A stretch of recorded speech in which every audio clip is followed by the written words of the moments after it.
আরে ভাই, তুই আমার হোমওয়ার্ক নষ্ট করে দিলি কেন? আমি তোর বেস্ট ফ্রেন্ড, আমি যদি তোর সাথে মজা না করি কে করবে? সবসময় মজা ভালো লাগে না, তুই নিজেও করিস না, আমারগুলো নষ্ট করে দিছস। এখান থেকে যা। এই নে সাপ্পান, তোর হোমওয়ার্ক কই? এই যে স্যার, আমার হয়ে গিয়েছে। এই নে, এই তোর হোমওয়ার্ক দেখা।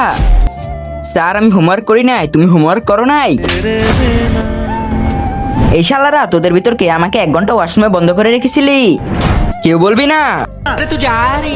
ঠিক আছে, তোদের দেখে নিব পরীক্ষার সময়। তার আগে তুমি যদি শয়তানকে ঘৃণা করে মাকে ভালোবেসে থাকো, তাহলে এই ভিডিওটিতে লাইক এবং চ্যানেলটি সাবস্ক্রাইব করে দাও। আর যদি শয়তানকে ভালোবাসো, তাহলে লাইক সাবস্ক্রাইব করার দরকার নাই, আর কমেন্ট বক্সে আই লাভ ইউ মা লিখে দাও। শালার ধনী স্যার আমার বন্ধুকে মেরেছে।